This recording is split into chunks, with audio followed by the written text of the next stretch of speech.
गोविंद जय जय गोपाल जय जय राधा रमन हरि गोविंद जय जय गोविंद जय जय गोपाल जय जय राधा रमन हरि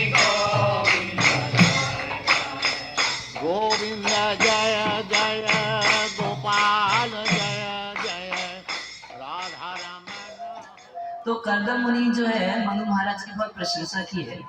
मनु महाराज उसको सुने और उसके बाद बोलते हैं कि ब्रह्मा सृजत सो मुखता, ब्रह्मा जी अपने मुख से ब्राह्मणों को और अपनी भुजाओं से क्षत्रियों को उत्पन्न किए, प्रकट किए, और ऐसे प्रकट किए कि ब्राह्मण क्षत्रियों की रक्षा करते, ब्राह्मण जो है क्षत्रियों को ज्ञान देते हैं, ज्ञान देके उनकी रक्षा करते हैं, और क्षत्रिय अपने भुजाओं के बल से ब्राह्मणों की रक्षा करते हैं।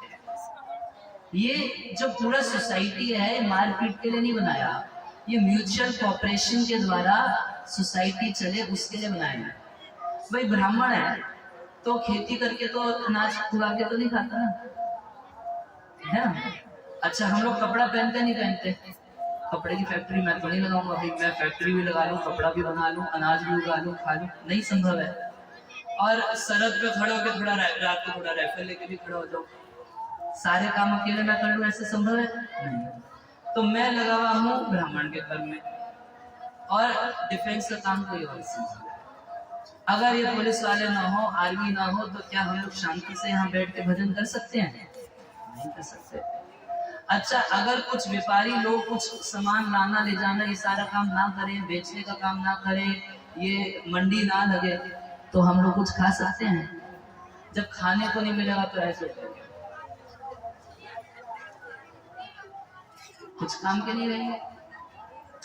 तो ऐसा है कि ये चारों जो भगवान ने बनाए एक दूसरे को सपोर्ट करके एक दूसरे का जीवन चलाने के लिए बनाया।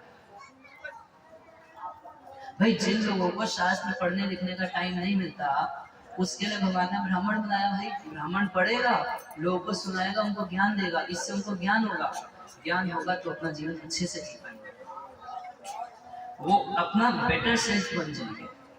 पहले जो थे आज आप 7 दिन कथा सुन रहे हैं, आप लोग 7 दिन पहले जो हैं अभी कल परसों तक, और 7 दिन बाद आप जो होंगे आप ही रहेंगे, ऐसा तो नहीं मैं बन जाएंगे, मगर एक ज्यादा अच्छे आप बन जाएंगे 7 दिन कथा सुन के। समझ रहे हैं? तो भगवान ने व्यवस्था दी है कि सब एक दूसरे से मिलके किस तरीके से रह सकते हैं, ये साक्षात भगवान की व्यवस्था है। दृष्टिया में भगवान दृष्टो दुर्दर्शो योग्यतात्मना, ये तो मेरा सौभाग्य है कि आज आप जैसे मुनि का जो अकृत आत्मना, जो अपने मन इंद्रियों पर नियम कंट्रोल रखे हैं, उनका दर्शन मैं प्राप्त कर रहा हूँ, ये मेरा बहुत बड़ा सौभाग्य है। दृष्टिया पज्रस्पृष्ट शीर्षण में भवतः शिवम, आपके चरण कमल की धूली जो हमको प्राप्त हुई ये हमारे जीवन में परम मंगलमय है, बहुत सुंदर मेरे को ये जीवन में अवसर प्राप्त हुआ। दृष्टिया तो अनुशिष्ट, जो आपने मेरे को उपदेश दिए। अच्छा मनु महाराज की कर्दम मुनि प्रशंसा किए थे, मगर मनु महाराज सोच रहे हैं कि ये मेरे को आदित्य समझाए कि राजा को ऐसा होना चाहिए। वो तो प्रशंसा कर रहे थे, मगर अपनी प्रशंसा किस रूप में लेनी चाहिए? कोई हमारी प्रशंसा करे तो सोचना चाहिए हमारा कर्तव्य बता रहा है कि तुमको ऐसा होना चाहिए। हमारे साथ क्या होता है, कोई हमारी प्रशंसा कर देता है तो थोड़ा सा फूल जाते हैं, भाई ये जीवन में पहला ये आदमी मिला जो मुझे ठीक से समझे, नहीं तो कोई हमें समझता ही नहीं। मगर मनु महाराज जब अपने प्रशंसा सुने तो बोल रहे हैं कि दृष्टिया त्वया अनुशिष्ट, आप जो मुझको शिक्षा दिए ये बहुत बड़ी कृपा की है। हम लोग के साथ तो ऐसे है कि अगर कोई हमको सिखाने लगे बोलते हैं तू ही सिखाएगा हमको। आप सोचिए कि माँ सीता से बड़ी सती कौन होगी, और अनुसुईया माता कौन, अत्रि मुनि की पत्नी कौन थी?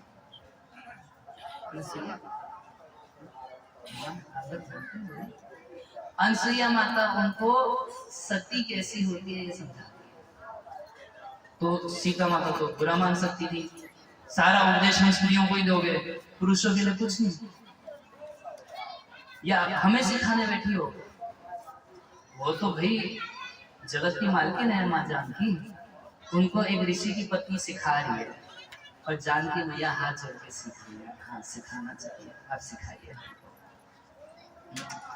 तो कोई हमें कुछ शिक्षा दे तो हम लोग तो बुरा मान जाते हैं कि हमें क्यों सिखाया जाता है, मगर उनको बड़ा अच्छा लगा। मनु महाराज पूरी पृथ्वी के सम्राट कह रहे हैं, दृष्टया त्वया अनुशिष्टः कृतच अनुग्रह महा, ये आपका महान कृपा कि आप मेरे को सिखाए कि मुझे क्या करना चाहिए क्या नहीं करना चाहिए, ये बहुत बड़ी कृपा। और कह रहे उससे भी बड़ी कृपा ये कि मैं आपकी बात को सुना, ये उससे भी बड़ी कृपा। कह रहे कि ये तो दृष्टा, ये तो मेरी बहुत बड़ा सौभाग्य है ही, मगर कर्ण रंधेर जुष्टा दृश्य इशिता गिरा, जो आपकी वाणी को मैं जुष्टा जो सुना, स्वीकार किया कि हाँ मुझे ऐसा होना चाहिए, ये भगवान की और बहुत बड़ी कृपा है। भगवान की कृपा कि आप हमको कुछ सिखा रहे हैं, और उससे बड़ी कृपा कि मैं अहंकार ना करके आपकी बात को सीख रहा हूँ, ये ज्यादा बड़ी कृपा है। देखिए जो अच्छे व्यक्ति होते हैं, कभी आप उनकी तारीफ कर देंगे तो उनके अंदर गुण और बढ़ने लगते हैं।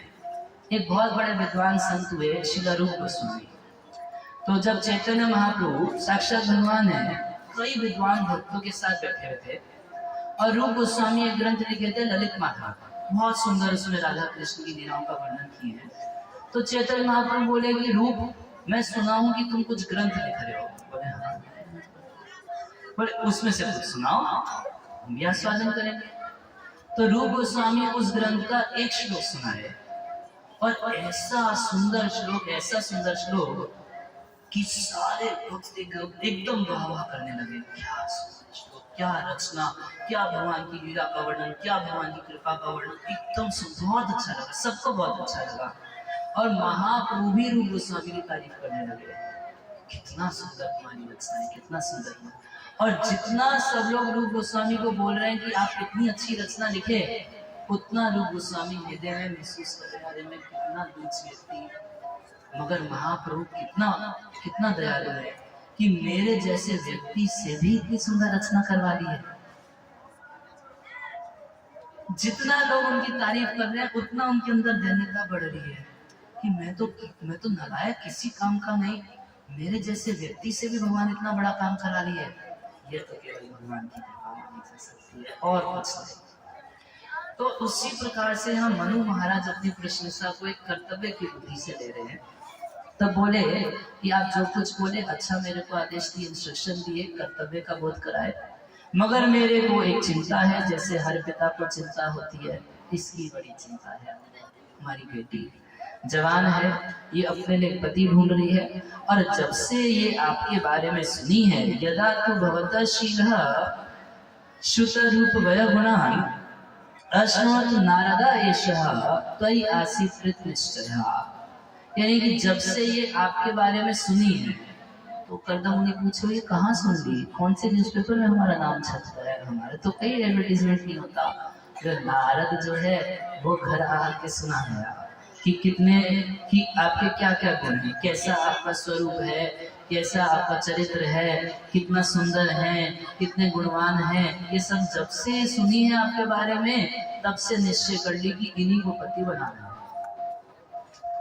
तो तत्प्रतीक्षा, आप इसको स्वीकार कीजिए। द्विजग्रह, आप ब्राह्मणों में श्रेष्ठ हैं, आप इसको स्वीकार कीजिए। तो इससे ये भी पता चलता है कि पहले भी अंतर जातीय विवाह होता था।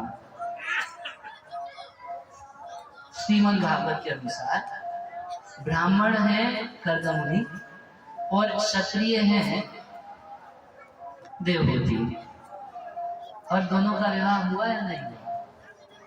विवाह हुआ। हम अगर अब आप ये सुन के उसमें मत फंसिएगा, क्या नाम है, लव जिहाद में मत चले जाइएगा। वो तो कभी नहीं करना चाहिए। सनातन है, सनातन से जुड़े रहिए, सनातन में ही विवाह कीजिए। कभी अपनी बेटी उधर नहीं लेनी चाहिए जहाँ गाय का मांस खाते हैं, जहाँ केवल अधर्म। एक बहुत सुंदर बात मैं सुना, शंकराचार्य जी से एक इंटरव्यू करने वाली पूछी, वो बोली कि ये धर्मांतरण जो होता है, धर्मांतरण के ऊपर बात करनी थी। बोले पहले तो धर्मांतरण शब्द हटाइए, धर्मांतरण कोई शब्द नहीं है, शब्द है धर्मेतर। धर्मेतर मतलब क्या? बोले पहले व्यक्ति धर्म का पालन करता है और उसको आप जब कन्वर्ट कर दिए किसी और में तो उसको आप धार्मिक से अधार्मिक बना दिए। तो धर्मांतरण मत बोलिए, धर्मेतर बोलिए। धर्म से ही उसको गिरा दिए, अब उसको आप गाय का मांस खिला रहे हो तो धर्मेतर कर दिए ना, उसका धर्म ही नष्ट कर दिए। तो जो भी हो, खैर उस सब टॉपिक पे हम नहीं ज्यादा बोलना चाहते, मगर अलग जातियों में यहाँ विवाह देखा जा रहा है। कह रहे हैं तथा प्रतीक्षा द्विजगृह, हे ब्राह्मणों में श्रेष्ठ, आप उसको स्वीकार कीजिए। और एक सिद्धांत बोल रहे हैं, कह रहे हैं कि उद्यतस्य ही कामस्य प्रतिवादो न शस्यते। कोई वस्तु यदि खुद से किसी को प्राप्त हो तो मना नहीं करना चाहिए, दे देना चाहिए। विशेष रूप से कह रहे अपि निर्मुक्त संगस्य, जो व्यक्ति संसार में आसक्त नहीं है उसको भी ले लेना चाहिए। फिर कामा रक्तस्य किम पुनः, फिर जिस व्यक्ति को मन में इच्छा है, हमें जानता हूँ कि आप विवाह करना ही चाहते हो, हमें लेके आया हूँ अपनी बेटी को, अभी आप मेरे को मना कर दोगे कि नहीं हम तो विवाह नहीं करना चाहते, फिर बाद में किसी छिछोरे आदमी के पास जाके रिक्वेस्ट करोगे कि मेरे को अपनी बेटी से शादी कराना, तभी तो आपकी इज्जत जाएगी या नहीं जाएगी। तो इसलिए अच्छा ये है, आपके मन में इच्छा है, ज्यादा विरक्ति मत दिखाइए। देखिए कभी कभी लोग सच में बड़ा उटपटांग व्यवहार करते हैं। कभी कभी कहीं प्रसाद चल रहा होगा, कुछ चल रहा होगा, तो मीठा चल रहा होगा, गुलाब जामुन खिला रहे हैं, तो जैसे मीठा आएगा तो ऐसे दिखाते हैं हम तो ज्यादा खाते हैं। अच्छा इच्छा है मन में कि मेरे को दो मिल जाए, मगर ये भी दिखाने की हम तो ज्यादा खाते नहीं है। अच्छा अगर बांटने वाला वो चाहते हैं कि फोर्स करे, दे दे जबरदस्ती, कितना बढ़िया है। अगर मान लीजिए बांटने वाला फोर्स ना करे और आगे चला जाए तो मन में गुस्सा आता है, तो दूसरे से मांगे हो, अरे जाके थोड़ा दो गुलाब जामुन नहीं, मेरे को दिया ही नहीं वो बदमाश। तो बाद में मांगना पड़ेगा, अभी मिल रहा है तब लेंगे नहीं, और बाद में मांगना पड़ेगा तब भी तो इज्जत जाएगी।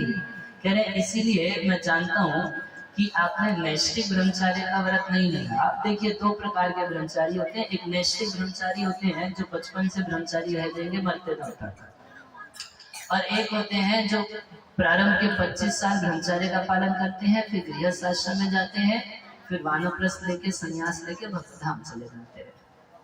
तो जो नैष्ठिक ब्रह्मचारी है, यदि उसको कोई बोले कि तुम विवाह कर लो तो उसको बहुत अपराध लगता है।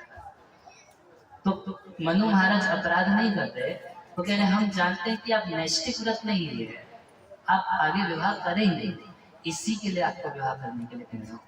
अगर कोई नैष्ठिक है, कभी कभी हम लोग के लोग पीछे पड़ जाते हैं, कितने लोग का आश्चर्य होते हैं, पापा तुम सच में शादी नहीं करोगे? लोग सोचते जैसे कि पता नहीं कितनी बड़ी चीज है, सच में पूरे जीवन शादी नहीं करोगे? नहीं रह कैसे लोगे? ज्यादा अच्छे से रह लेते हैं ना करके। तो खैर जो जैसा व्रत लिया, तो आप हम जानते हैं कि आप नैष्ठिक ब्रह्मचार्य का व्रत नहीं लिए हैं, इसलिए आप हमारी पुत्री को स्वीकार कर लीजिए। तो कर्दम मुनि भी बोले कि क्यों स्वीकार नहीं करेंगे, आपकी जो पुत्री है ये इतनी गुणवान है, इतनी गुणवान है, और स्वयं मेरे पास चल के आई है। ताम प्रार्थयन्तीम लग्ना लग्नाम असेवितश्री चरणै अदृष्टाम। कह रहे हैं कि जो व्यक्ति अपने जीवन में कभी लक्ष्मी की सेवा नहीं किया, वो तो आपकी बेटी का मुख तक नहीं देख सकता। इतनी पवित्र आपकी बेटी है, इतनी सुंदर आपकी बेटी है, और आप स्वयं खुद से चल के मेरे पास आई है, तो मैं कैसे रिजेक्ट कर दूं? और एक घटना का वर्णन कर रहे हैं, अब हो सकता है उनको भगवान ही बताए होंगे, कुछ लिखा नहीं गया कि कौन बताया। कह रहे एक बार की बात है कि आपकी जो पुत्री है वो अपने घर की छत पे खड़ी गेंद से खेल रही थी, और आकाश में जाता हुआ एक गंधर्व, कुछ गंधर्व लोग होते हैं बहुत सुंदर होते हैं देखने में, और गान बजान की विद्या में बहुत एक्सपर्ट होते हैं। तो एक विश्वासु नाम का गंधर्व था जो ऊपर आकाश से जा रहा था, और जाते जाते आपकी बेटी जो छत पे गेंद से खेल रही थी उसको देख लिया, तो सोचा कि अपने प्लेन की खिड़की से थोड़ा सा देख लेता हूँ। तो जब अपने प्लेन की खिड़की से मुख बाहर निकाल के देखा तो देवहूति को गिर गया। तो वैसी देवहूति जो इतनी परम सुंदरी है, कि आकाश से उड़ता हुआ देवता जो है वो देवता इसके सौंदर्य को देखिए, देवताओं के दृष्टि में इस संसार के पुरुष और स्त्री कभी सुंदर नहीं माने गए हैं। एक बार प्रभुपाद जी से एक व्यक्ति पूछ दिया विदेश में कि स्वामी जी आप बोलते हैं कि गोपियां जो थी वो गौर वर्ण की थी, तब तक कांचन गौरंगी, राधा रानी गौर वर्ण की थी, तो क्या ये विदेशी लड़कियों जैसी गोरी थी? प्रभुपाद जी को बड़ा गुस्सा आया, बोले तुमने कंपेयर कैसे कर दिया? ये जो तुम विदेशी लड़कियों को गोरा समझते ना, ये गोरी नहीं है। मेरे को तो ऐसा लगता है कि वो कोढ़ की बीमारी होती है। अरे अगर तुम जीवन में हमारी भारतीय नारियों को देख लोगे तो भारतीय नारियों के सामने विदेशी सारी स्त्रियां बंदरियां दिखाई देती हैं। फिर उसके बाद प्रभुपाद जी बोले, और जानते हैं कि देवताओं की जो स्त्रियां अप्सराएं आदि होती हैं उनके आगे सारी भारतीय नारी बंदरियां दिखाई। फिर उसके बाद बोले, और जानते थे कि देवी दुर्गा कितनी सुंदर है? दुर्गा देवी के सामने जितनी स्वर की नारियां वो सारी बंदरियां दिखाई देती है। वो इतनी सुंदर अप्सराएं, मगर दुर्गा देवी इतनी सुंदर है, इतनी सुंदर है कि उनके सामने ये सारी की सारी बंदरियां दिखाई देती है। अब बंदर परंपरा छोड़ दिए, उसके बाद बोल रहे हैं कि लक्ष्मी जी इतनी सुंदर है, इतनी सुंदर है कि दुर्गा जी भी उनके आगे पानी भरती है। और वैकुंठ की ऐसी करोड़ों लक्ष्मियों का सौंदर्य अगर एक जगह कर दिया जाए, लक्ष्मी सहस्र से संभ्रम से जमाना, तो एक गोपी के सौंदर्य से उसकी तुलना नहीं की जा सकती। करोड़ों लक्ष्मियों का सौंदर्य एक तरफ और एक गोपी का सौंदर्य एक तरफ, और ऐसी करोड़ों गोपियों के सौंदर्य को अगर आप तराजू के एक पलड़े पे रखो, इन सारों का सौंदर्य मिला के एक सरसों के दाने के समान है, और श्रीमती राधा रानी का सौंदर्य समुद्र के समान है। इतनी सुंदर। अरे इन आंखों से हम उनको देख कर नहीं सकते। एक भक्त हुए श्यामानंद प्रभु, वो सेवा कुंज में रोज झाड़ू मारने की सेवा करते थे। तो वहाँ आज भी प्रसिद्ध है कि राधा कृष्ण रात को आके वहाँ पे रास विहार करते हैं। तो एक दिन की बात है कि श्यामन प्रभु झाड़ू मार रहे थे, तो उनको एक नूपुर प्राप्त हुआ। पैर में पहनते ना, नूपुर प्राप्त हुआ। तो नूपुर में से इतना चमक निकल रहा था, वो समझ तो गए थे कि ये संसार का तो नहीं लग रहा, उसको अपने कपड़े में एकदम छिपा के रख लिया। अच्छा, उधर राधा रानी गोलोक में बोली कि वापिस जब पहुंची तो देखिए हमारा नूपुर तो है नहीं। तो अपनी सखी ललिता को बोली कि तुम जाओ देख के आओ, सेवा कुंज में कहीं छूटा होगा। तो जब ललिता देवी एक ब्राह्मणी का रूप धारण करके, एकदम गरीब ब्राह्मणी बन के वहां पर आई सेवा कुंज में, बाबा तुम यहाँ झाड़ू मारते हो, मेरी बहू जो है उसका नूपुर खो गया है, यहीं कहीं खोया है, तुमको मिला क्या? तो ये श्यामानंद प्रभु जो थे ये बोले कि नूपुर तो हमको मिला है, मगर तुम्हारी जैसी के बहू का तो नहीं हो सकता। नहीं नहीं, मेरी बहू का ये है वो है। तो ये तो समझ रहे थे कि ये है दिव्य नूपुर, ये किसी जगत के व्यक्ति का नहीं है। बोले तो ठीक है, तुम्हारी बहू आ जाएगी तो हम दे देंगे, अगर उसको आएगा तो वो ले जाए। तो ललिता गई वापस राधा रानी के पास, बोली कि वो तो जिद कर रहा है बाबा, दे नहीं रहा। तो साक्षात राधा रानी को ही आना पड़ा। जब राधा रानी आई तो श्यामानंद प्रभु इन आंखों से देख ही नहीं पा रहे थे उनको। तो राधा रानी उनको दिव्य नेत्र दी, उन दिव्य नेत्रों से वो राधा रानी का दर्शन कर पाए। अर्जुन को भगवान बोले भगवद गीता में कि मैं तुमको दिव्य ददामी ते चक्षु। भाई हम इस संसार में देखते हैं, जिसकी आँख ठीक है तो ऐसे देख लेते हैं, वरना हमको चश्मा लगा के देखते हैं। अब शहरों में जाएंगे कुछ 3D मूवी होती है, हम लोग पर्दे पे 2D मूवी देखते हैं ना। एक 3D मूवी होती है, उसमें ऐसा होता है कि जैसे कोई ऐसे हाथ करेगा ना तो आपको दिखाई देगा कि ऐसे एकदम आपके पास हाथ आ गया है, उसको 3D मूवी बोलते हैं। तो उसको देखने के लिए एक चश्मा लगाना पड़ता है, वो चश्मा लगाएंगे तब दिखाई देगा, चश्मा नहीं लगाएंगे तो ऐसे ही दिखाई देगा। तो बिल्कुल वैसे ही भगवान को देखने के लिए चश्मे की जरूरत होती है। वो चश्मा क्या है? वो चश्मा है श्रीमद् भागवत। इस चश्मे से देखेंगे तो देख पाएंगे, और चश्मा नहीं है तो बस ऐसे तुम भगवान दिखा सकते हो। तो प्रभुपाद जी कहते थे पहले तुम अपने नेत्र तो बनाओ भगवान को देखने के लिए, हम दिखा देंगे। प्रेमांजन चूरित भक्ति विलोचनेना संता सदैव हृदयेषु विलोकयन्ति। तो इस ज्ञान के चक्षु से, ज्ञान के चश्मे से भगवान को देखा जा सकता है। कर्दम मुनि माता देवहूति को स्वीकार किए, विवाह के प्रस्ताव को स्वीकार किए, और मनु महाराज बहुत धूमधाम मतलब बहुत सारा दहेज साथ लेके ही आए थे। वो सारा दहेज के साथ देवहूति का विवाह किए, और विवाह करने के बाद एकदम एक साधारण पिता की तरह मनु महाराज रो रहे हैं, एकदम देवहूति को गले लगा के, हाँ अम्बा, हाँ वत्स, मतलब रो रहे हैं। और रो कैसे रहे हैं? बेटी बेटी, माँ माँ। इस दुख में कुछ लोग बोलते हैं ना, हाय माँ, तो माँ नहीं हो तो बेटी है, मगर दुख में देखा जाता है लोग माँ, मेरी माँ ऐसे करके बोलते हैं। तो हे अम्बा, हे वत्स ऐसे करके रोए।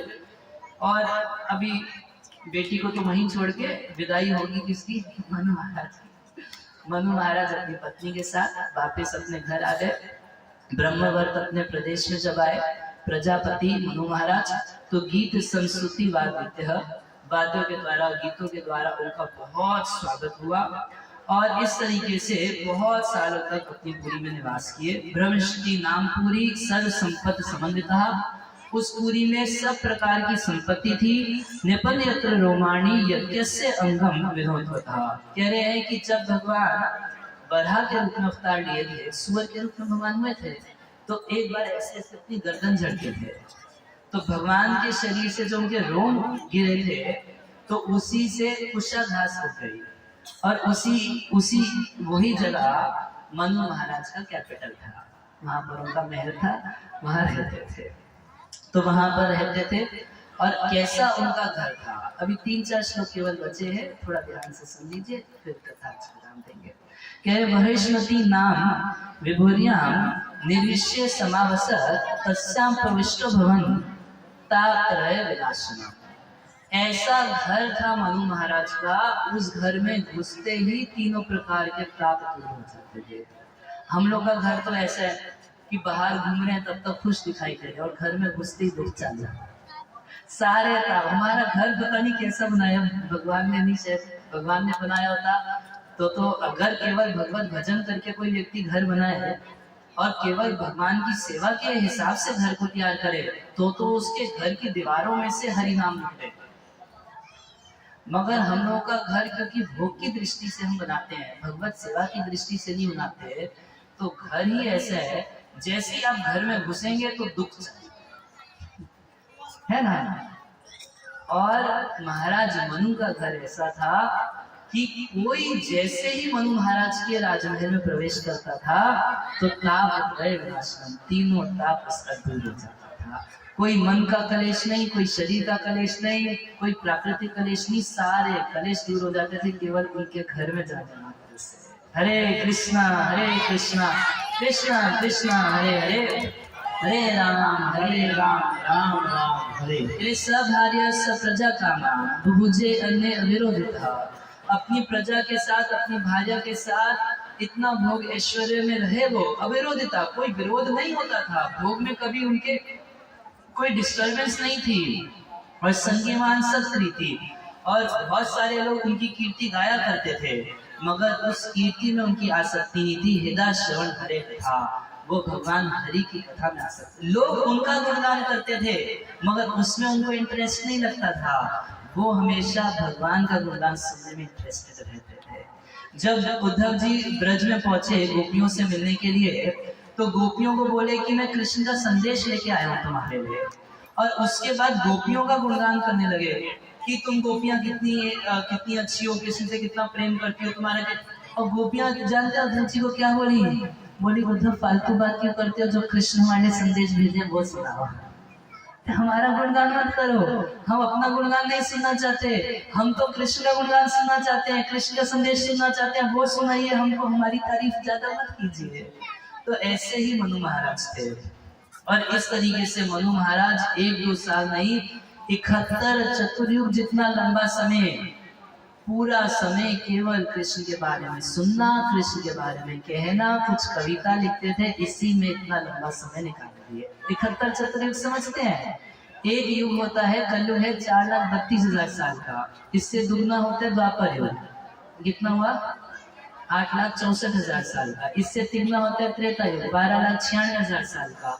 इससे 4 गुना होता है सतयुग, 17,28,000 साल का। इन चारों को मिला देंगे 43,20,000 साल का एक चतुर्युग का साइकिल होता है। अभी कलयुग के बाद वापस सतयुग आ जाएगा, तभी इसको काल चक्र बोलते हैं। तो इस हिसाब से एक जो साइकिल है ये 43,20,000 साल का होता है, और ऐसी 1,000 साइकिल जो बीत जाती है, इतना ब्रह्मा जी का एक दिन होता है। तो ऐसी 4 साइकिल, कितना 73,20,000 साल को 71 से गुना कर, 43,20,000 को 71 से मल्टीप्लाई कर दीजिए, उतना साल मनु की आयु होती है। इतना साल वो बिता दिए केवल कृष्ण के बारे में कहने में। राज्य चलता था और मनु महाराज लगे रहते थे भगवान की सत कीर्ति को सुनने में, कहने में, कुछ लिखने में, इसी में अपना जीवन बिता दिए। हम लोगों को 2 घंटा भारी पड़ता है, 2 घंटे में धीरे धीरे उबन होने लगती है, घड़ी देखने लगते हैं। क्यों? प्रेम नहीं है भगवान में। नहीं तो कितना अच्छा लगे भगवान के बारे में सुनना। भाई यहाँ तो कोई सांसारिक बात सुना ही नहीं जाती, केवल और केवल भागवत की और कृष्ण की बात हो रही है। मगर क्योंकि हम माया में हैं, इसलिए हमें अच्छा लगता है। और इस तरीके से कह रहे हैं वासुदेव प्रसंगे न प्रतिभूत गति प्रया, तीनों लोगों को पार करके भगवत धाम को प्राप्त कर गए मनु महाराज। शरीरा मनसा दिव्या वैया से वेच मानसा, भौतिकाश कथम क्लेशा पाठ्यते हरि संशय। एक सवाल पूछ रहे मैत्रेय मुनि, कह रहे हैं कि जो व्यक्ति भगवान हरि के आश्रय में रहता है उसको आखिर कलेश सता कैसे सकते हैं? कह रहे शरीरा, ये शरीर के कष्ट नहीं सहा उसको सता सकते, मन के कष्ट नहीं सता सकते। दिव्या देवी देवता जो कष्ट देते हैं, जैसे बहुत बारिश हो जाना, बहुत धूप हो जाना, बहुत सूखा पड़ जाना, ये देवताओं का दिया हुआ कलेश है। भगवान के भक्त को ऐसे देवी कलेश भी नहीं होते हैं। वैयासे मानुषः भौतिकांश कथन क्लेशा, और भौतिक क्लेश बोलते हैं एक दूसरे के द्वारा दिया हुआ दुख, जो पति पत्नी को देता है, पत्नी पति को देता है, बच्चे देते हैं, दोस्त देते हैं, कोई मच्छर काट जाते हैं, सब भौतिक क्लेश कहलाते हैं। कह रहे भौतिकांश कथम क्लेशा, अरे जो भगवान हरि के आश्रय में, भगवान की कथाओं के आश्रय में जीवन जीता है, उसको आखिर कलेश हो कैसे सकता है? ये सवाल है। हो ही नहीं सकता उसको कलेश। और इस तरीके से मनु महाराज अपनी 71 चतुर्युग की लंबी आयु भगवान हरि के कथा कीर्तन में बिता दिए। तो इस प्रकार हमने मनु का चरित्र आपसे कहा, अब हम आपको देवभूति का चरित्र कल से सुनाएंगे। हरे कृष्ण। ग्रंथराज श्रीमद् भागवतम की जय, गुरु श्रील प्रभुपाद की।